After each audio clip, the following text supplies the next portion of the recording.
Jonathan Harker wakes up the next day and he realizes that he has very badly overslept. It's like 5 p.m. by the judging of the sun, which he can see outside his very spacious bedroom windows. For Jonathan Harker is living in style. His bedroom, although not huge, has a wonderful, huge 4-poster bed that is very reminiscent of almost like a Harry Potter bed, with those big long poles going vertically upward with the top almost bunk area above him. He has places for his bags and big windows that face the outside and pour in sunlight and have a beautiful view of the mountains and the trees far below.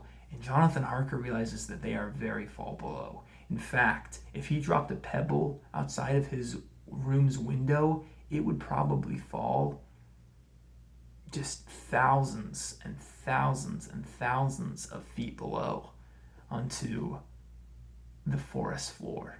This is a very steep drop, and it gives Jonathan a little bit of vertigo, but still, it's a beautiful view, and why would he have any reason to worry about the drop? Just stay inside. The only thing that seems to be a little bit unusual about the room is there's no bathroom mirror. There is a bathroom, but there's no mirror in the bathroom. In fact, there doesn't seem to be any sort of glass or reflective surface anywhere. This is very strange to Jonathan Harker, but luckily in his bag, he brought a shaving kit. In fact, Mina, his love, packed it for him because his fiancée is amazing and she loves him, and he knew that he would probably need to shave on the road for his big important business trip because she wants him to do a great job and he doesn't want to disappoint her. He loves her and he's thinking, when I get back to England, if I land and do this business transaction correctly with Mr. Dracula, who he now learns is the count of this estate, of this giant castle. As last night, I may have failed to mention, Dracula introduced himself as such. So this Count Dracula, who he is supposed to do business with, after he does it successfully, he will be going back to Mina and marrying her. That's the idea. So he's very excited. And he does a quick shave in his little mirror. And he sets it down in the bathroom. And he goes out back into the food room where there's a big study and the fireplace. And the fire has since died down, but it's still going a little bit. So Jonathan refreshes it with some new logs. And that's that. It's 5 p.m. He does a little bit of eating, some of the leftovers still on the table, but no Dracula. Nothing to really do, and it's just the bedroom and the study.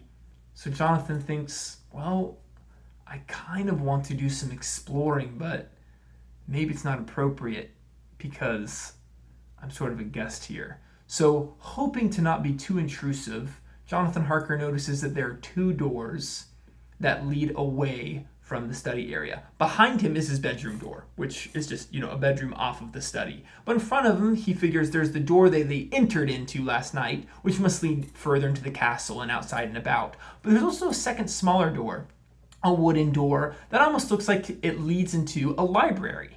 And to Jonathan's delight, that's exactly what it leads to. He opens the door, it doesn't creak at all, it seems to be well used and very frequently opened door, and it pours into a giant, well-lit library.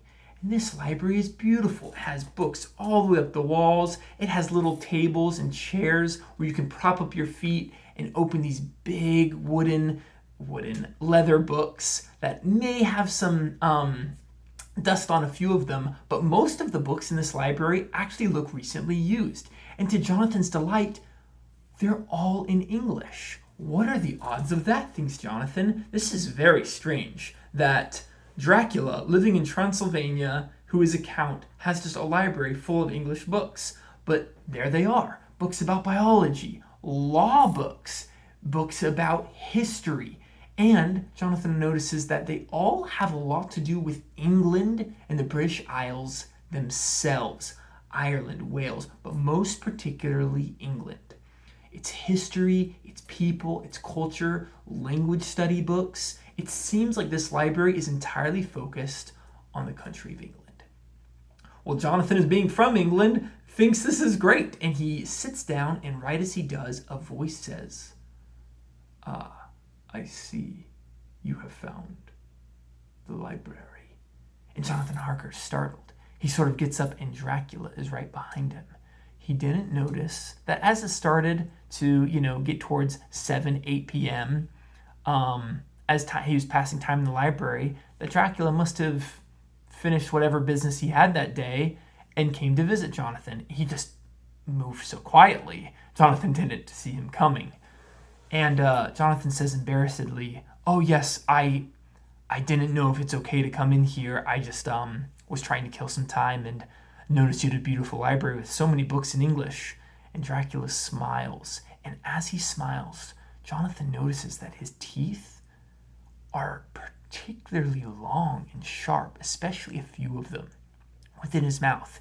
And again, Jonathan notices the very red lips and just extraordinarily bright white teeth, as if they've been bleached. They almost look like dried bone. But Dracula, noticing Jonathan staring, stops smiling and continues with his explanation of the library, saying, "Yes, I am deeply interested in England these days, and that's why I've actually called you and asked concerning your business.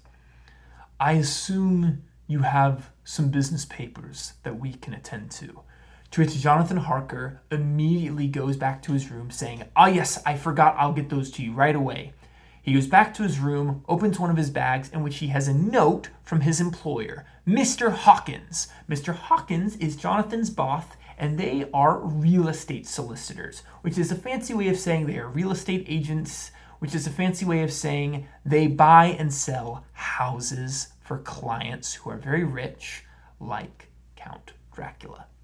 So Jonathan Harker goes back to the library with the paperwork from Mr. Hawkins and hands it to Dracula and says, "Yes, we understand that you are looking for a new place to live in England.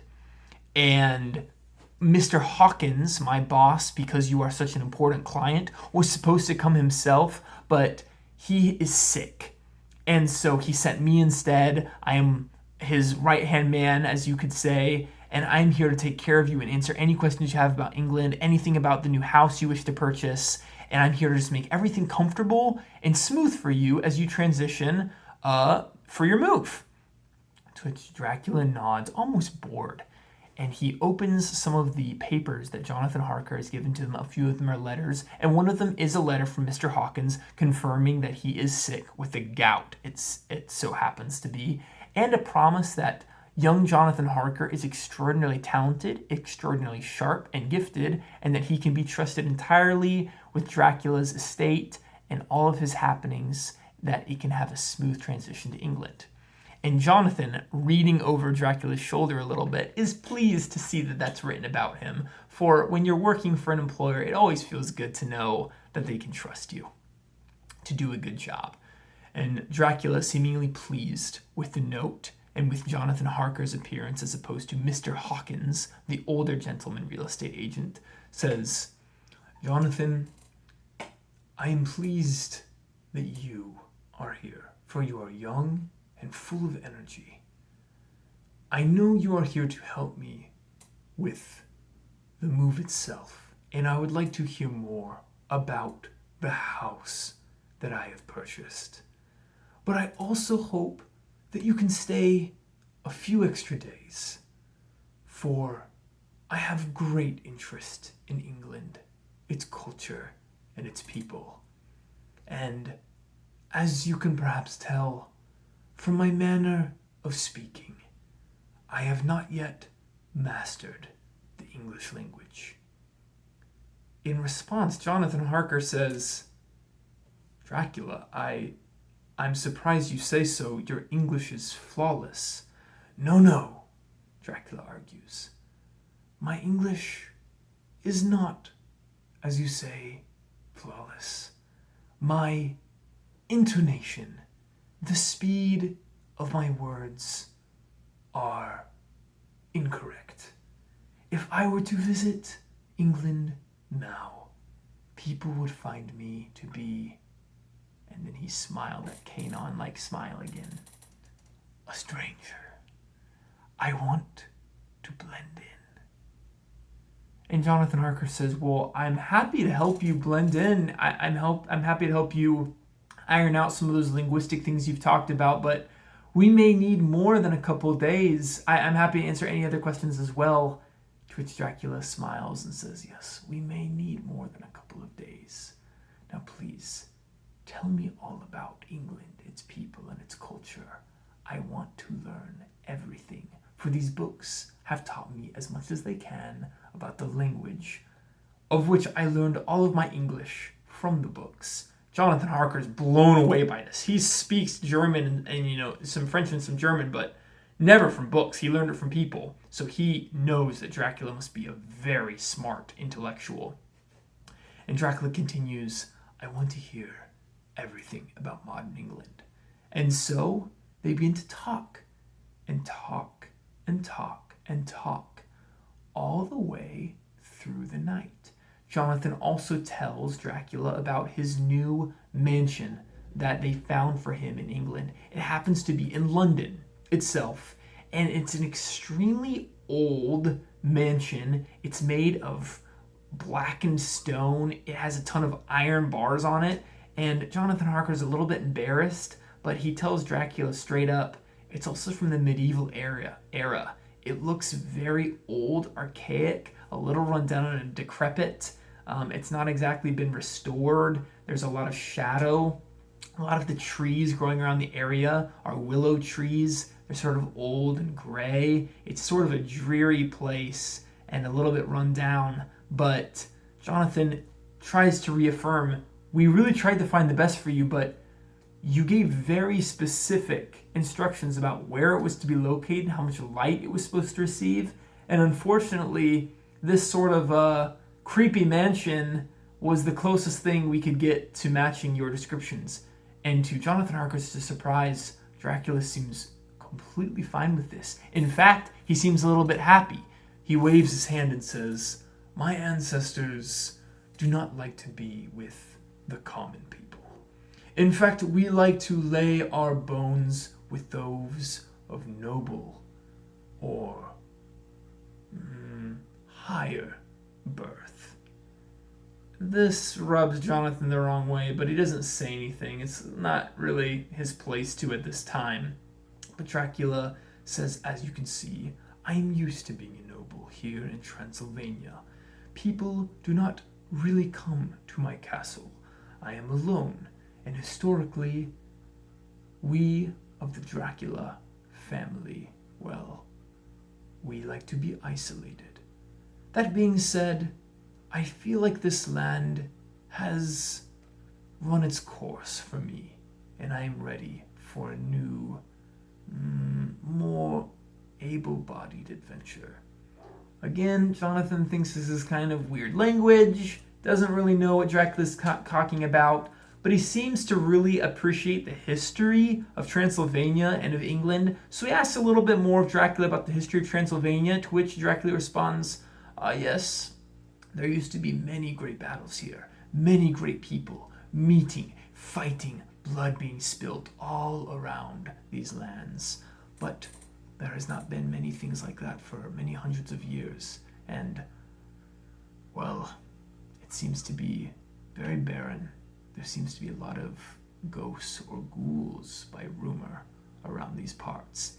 And that reminds Jonathan about the blue flames. The blue flames, and he remembers his carriage. He remembers the creepy cabbage driver. That's right, cabbage. The driver of the cab. And he asks Dracula, last night I had the strangest experience with the cab driver. He seemed to be walking towards what looked like blue flames in the middle of the woods. At one point, we were approached by a pretty large pack of wolves. Do you know anything about that?" To which Dracula nods and says, of course, that does not surprise me. Once a year, in the woods, blue flames appear where treasure has been buried but is yet to be uncovered. A lot of wars, as I said, have been fought here. A lot of men have died, and a lot of treasure has been lost. The blue flames mark where unrecovered treasure is. And Jonathan Harker says, well, why hasn't a ton of people gotten in on this amazing blue flame idea? To which Dracula smiles his long-toothed grin again and says, it only happens once a year, as I said, and the locals believe that that night is cursed. They call it the evil night, and they feel that there are more than just blue flames waiting for them in those woods. And this sends a chill up Jonathan Harker's spine. And Dracula, noticing that it is slowly beginning to turn towards morning the next day, says, I seem to have kept you up all night. I apologize. I have business to attend to today. Please get some rest, and I'll be happy to talk to you more of England tomorrow. I have been delighted by our conversation. And then Dracula leaves. Jonathan Harker, again, surprised that he stayed up all the way through the night with Dracula, a little sheepish and embarrassed himself. His sleep schedule has been completely out of whack since getting here. Goes, draws the curtains in his bedroom so that he is in blackness, and sleeps through the day once more.